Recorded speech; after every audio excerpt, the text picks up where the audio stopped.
The Arctic guards its secrets jealously.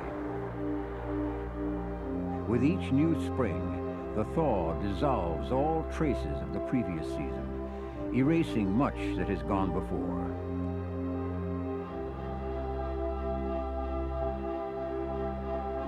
Even the people here leave but few hints that they have passed this way.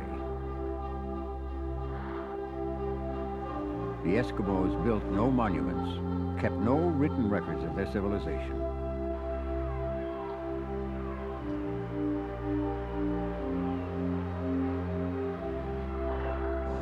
For thousands of years, they passed on their history with the spoken word, from one generation to the next.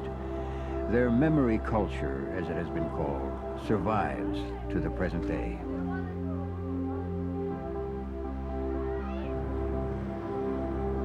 Today, the rush of modern times closes in on Eskimo life and culture.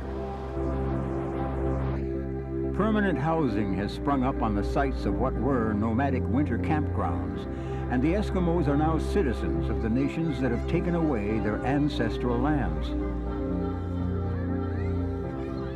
Join us as we visit some of the world's northernmost outposts to discover how modern life and ancient traditions coexist, sometimes blending and sometimes clashing in the Arctic villages.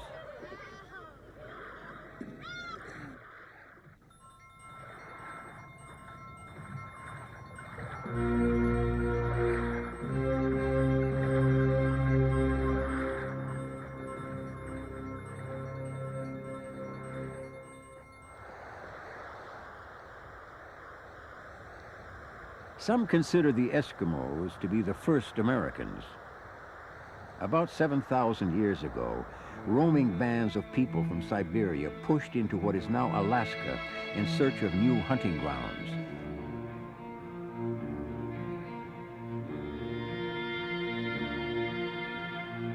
Moving eastward across the top of the world, they split into distinct cultural groups. Everywhere, abundant wildlife was available to all. In time, the human migrants became superbly adapted to this harsh and unforgiving land. Like the animals before them, they carved out a lifestyle unique to the frozen north.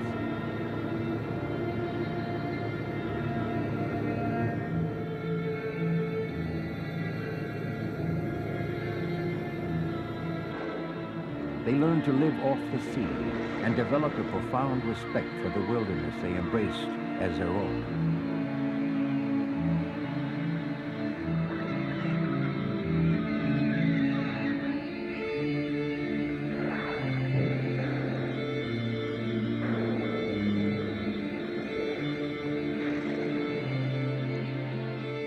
For thousands of years, they fashioned their weapons from the bones of animals they killed and sewed the skins to make clothes and tents. They sheltered from winter's fury in houses made of snow or packed earth. But the Eskimos seldom stayed long in these early Arctic villages. Community life was only a prelude to the hunting season. After the spring thaw, portable tents traveled with them as the search for prey led them further and further afield. In Eskimo tradition, they eat their kill raw, believing that this allows them to draw in the full strength and power of the prey. Even today, this custom plays an important role.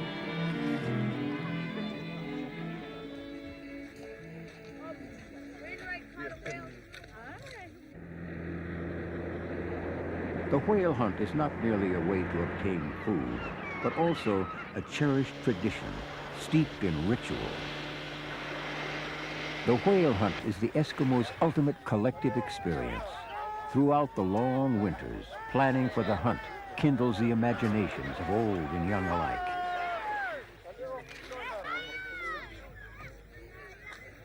United physically and spiritually, the Eskimos join together. Only with a combined effort can they capture and butcher one of the enormous leviathans.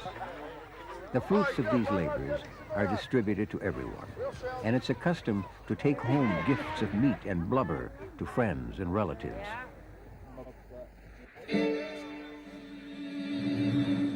The Eskimos were not the only ones to treasure the whale. When whalebone corsets became a fad in the late 1800s, an ever greater number of European and North American whaling expeditions ventured into the Arctic. Whaling captains could become wealthy men in a matter of months. Although ships sometimes became icebound and many were lost, a whaling expedition could make huge profits for its backers. The whaler's ruthless efficiency contrasted sharply with the methods of the Eskimo.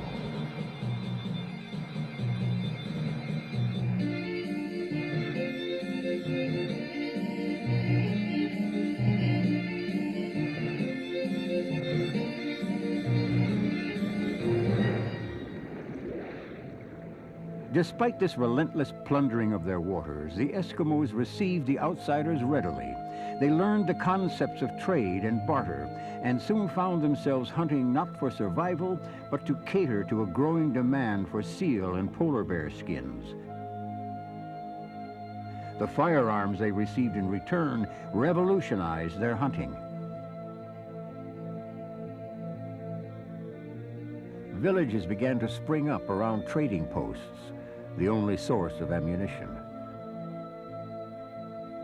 These first seasonal contacts with the outside world were to take a savage toll. Diseases such as tuberculosis and smallpox, previously unknown in the pristine North, decimated entire communities. By the time the whaling bonanza died out, cemeteries fenced with whale bones were all that was left of many villages.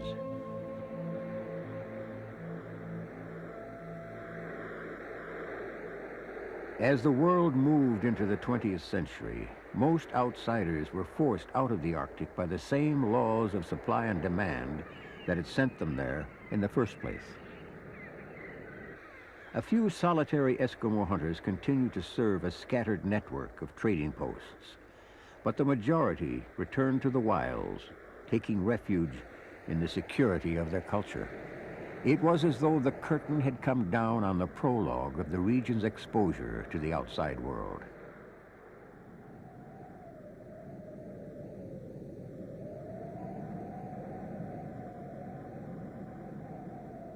Canada's gateway to the high Arctic, Churchill, Manitoba, lies on the southeast shores of Hudson Bay. Its population is drawn from many ethnic groups. Once a seasonal trading post, it is now a thriving year-round community. The town is snowbound for much of the year, but modern housing and thermal clothing have made community life viable in the bitter cold of the long polar nights. Even so, danger often lurks between the homes in the form of the deposed sovereign of the North.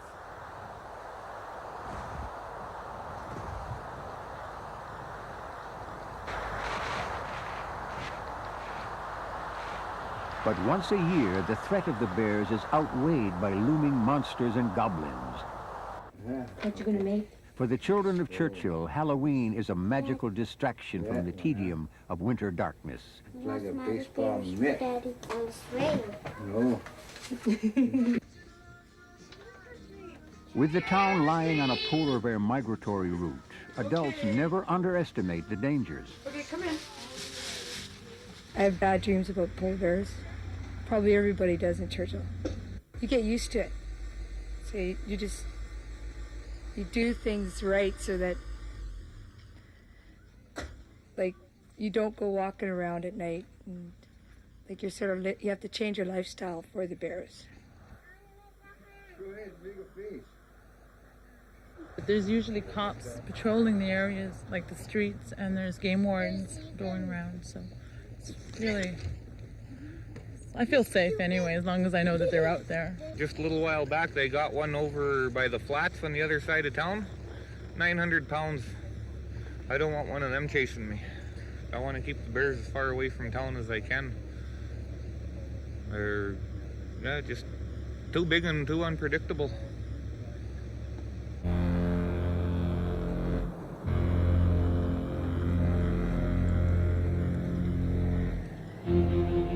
Special teams of the Royal Canadian Mounted Police patrol the area 24 hours a day on the lookout for vagrant bears.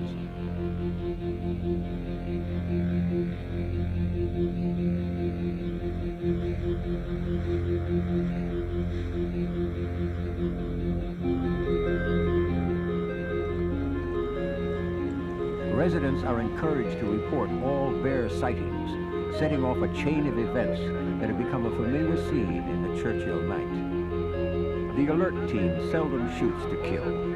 A tranquilizer gun is sometimes used to deal with particularly stubborn bears, but whenever possible, orders are to scare the trespassers away.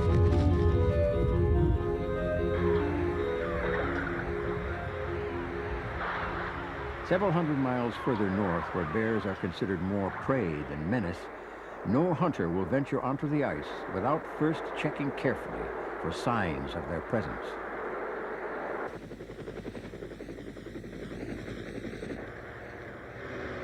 Hunting expeditions across the pack are a regular feature of winter life in remote settlements like the village of Arctic Bay in Canada's Northwest Territories. A tightly knit Inuit Eskimo community with few resident outsiders, Arctic Bay is one of the many towns that have benefited from Canadian government initiatives since 1955. Houses are prefabricated and offer comforts unknown in this region a few short decades ago. Government services, including free schooling, are the same as those available in other parts of the country.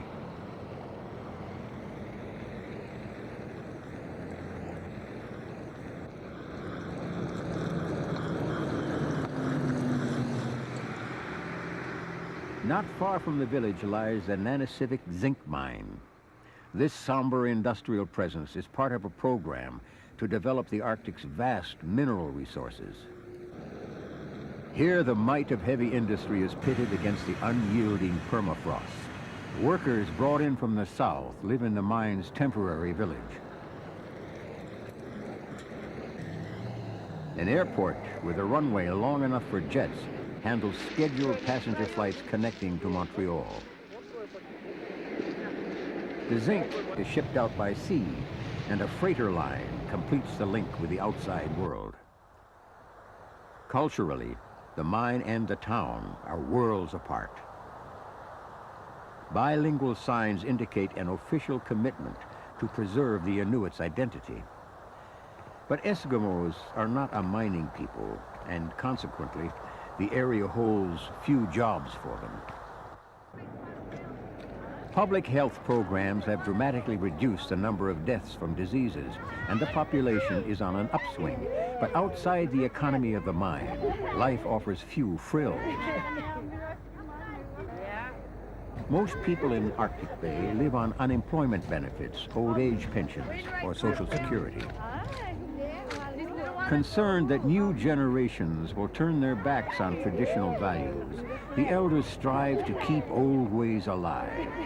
Pairing raw meat with the ulu knife perpetuates a custom thousands of years old.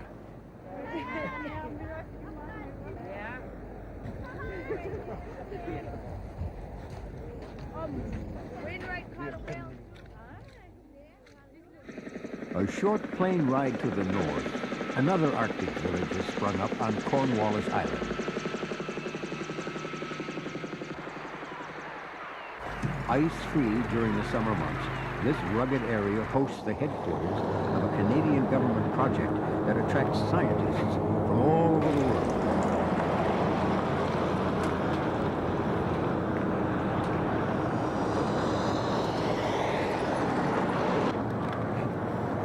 Nearby is the village of Resolute, another permanent Inuit Eskimo community. Although many Inuit here live barely above a subsistence level, their lives have been transformed by overwhelming technological change. This last 20 years completely changed Inuit, because we got some water from the lake through the pipes, and our toilet just flushed it, and everything looks very easy. A lot of things is completely changed. Growing dependence on material comforts threatens to erode the basic tenets of Inuit culture. Many adults find it difficult to adapt to the modern way of life that has been thrust upon them. For their children, however, this is the only way of life they have ever known. Unlike their parents, they are growing up within the national school system. Most speak English and show little interest in traditional activities such as hunting and trapping. And so, the age-old Inuit memory culture is succumbing to the effects of future shock. Among those concerned by the rapidity of change in the area is the mayor of Grise Fjord, Jepiti Akiagok. 20 years ago, it used to be basic survival, just everyday life. Life is as it comes by, but now it's so much into material world in terms like TVs and all those things that we have to, that we are living with right now. You have to think more in, you have to start thinking more in terms of profit ideas rather than just basic survival or enjoying life as it is. The dilemma only accelerates as the basic standard of living increases. The Arctic people and the Arctic landscape are being remolded by the 20th century.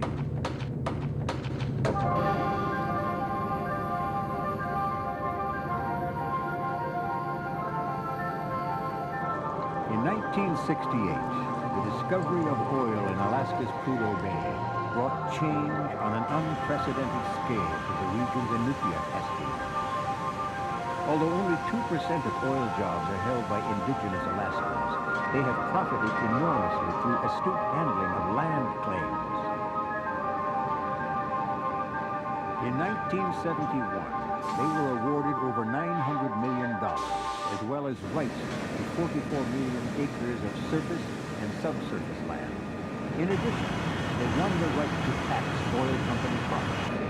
This provides a continuous flow of income that has completely transformed Inupiat life.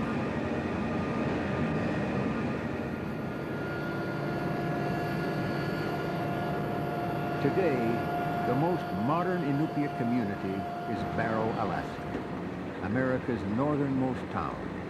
Home to 4,000 people, Barrow looks much like many other small, prosperous American towns.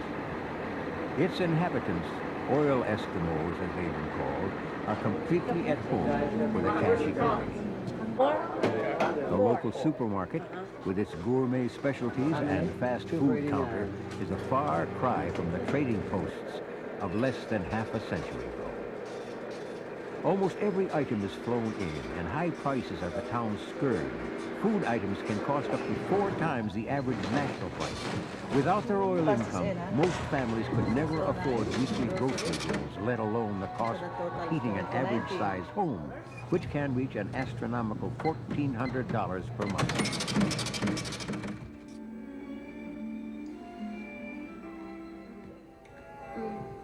With satellites beaming American television programs into almost every household, the Inupiat are exposed to a wide range of expression that has little to do with traditional Eskimo values.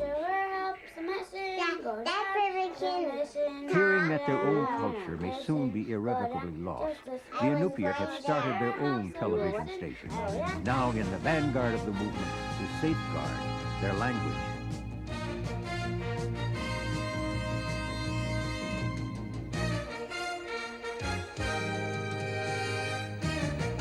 Sama o kausir saktak po ba dam na aula kanak it kanaya kanak inuit aula kaktuat sama. Tell me your word. Teaching the Inupiat language as part of the school curriculum is an essential element in the fight to preserve a culture based on the strictly oral transmission of beliefs and ideas. Okay, let's do 3 more. Is it double V for No. Suvak, it's 2 V's. Thank you for this opportunity, and I'm honored to be here today. To preserve their ancient hunting and fishing rights, the Inupiat have become politically active, joining together to campaign against restrictive federal and state legislation. Also, special welcome to our... Torn between ancient traditions and the easily absorbed American way of life, students are unwittingly the focal point of the Inupiat's ongoing struggle to retain the values of their ancestors but it is the values they are learning today that will shape the future of the Alaskan Eskimo. Many are being trained to fill the highly skilled jobs that the outside world offers. But emotionally, most Eskimos are reluctant to leave the North.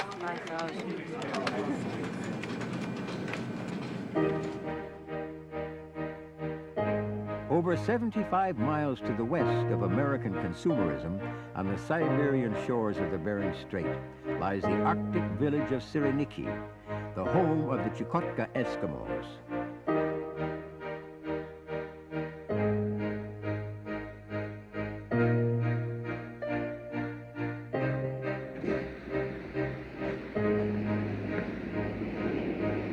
Since the 1930s, bureaucrats sent out from Moscow to standardize life across the Soviet Union systematically eradicated almost all vestiges of Eskimo culture here. Reams of forms must be filled out and approved by the Coast Guard before a walrus hunting expedition can set out. Once the mainstay of Sireniki's way of life, the walrus hunt has been deprived of its spiritual significance. Hunters, whose knowledge of these waters and the walrus is a legacy that dates back over 3,000 years, can no longer savor the rewards of their own work. Now, the catch must be handed over to the authorities as soon as it is brought to shore.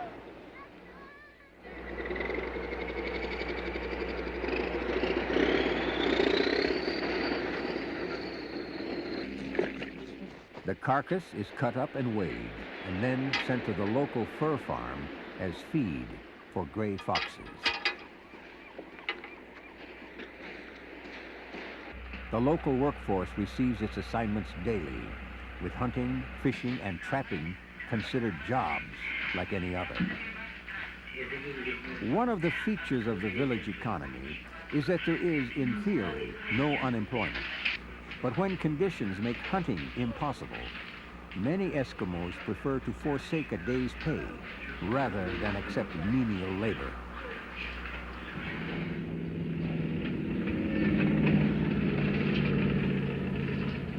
Surprisingly, in this Arctic wilderness, one or two reminders of the past have survived. Sewing dried walrus intestine to make waterproof clothing, once an essential skill, is now little more than a hobby. And there is only one man left who knows how to split a walrus hide into two separate skins, one of the first steps in the construction of the traditional hunting boat.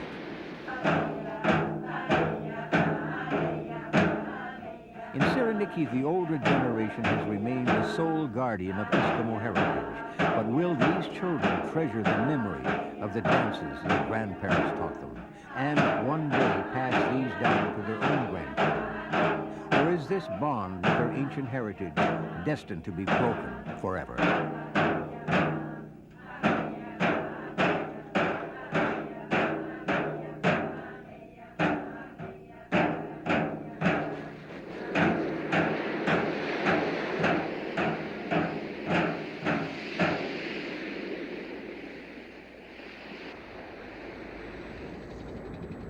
On the other side of the Arctic, Eskimo ancestry is an integral part of Greenland's heritage.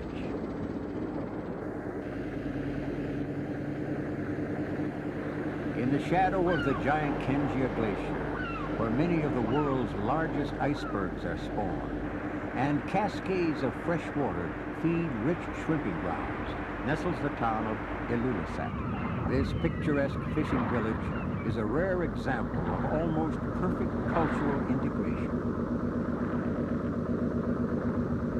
In Greenland, the old and the new first clashed some 900 years ago, when the Thule Eskimos encountered Viking settlers enticed here by Eric the Red. Over the course of time, a successful synthesis of European and Eskimo culture was achieved, thanks to enlightened legislation.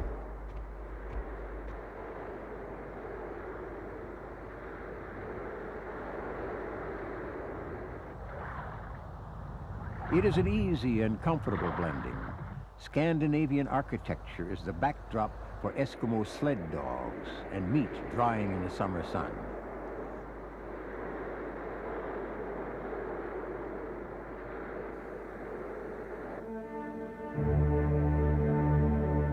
But how long will it take for the same integration already accomplished in Greenland to be achieved elsewhere in the Arctic? Will future generations in Canada, Alaska, and Siberia have the tenacity to retain their roots in the face of 21st century technology? Will modern ways be greeted as welcome gifts or rejected as cultural threats? Will the peoples of the North become dependent on and absorbed by the nations that have adopted them? The answers are not yet clear, but without doubt, it will be within the lifetime of these children that the future of Eskimo culture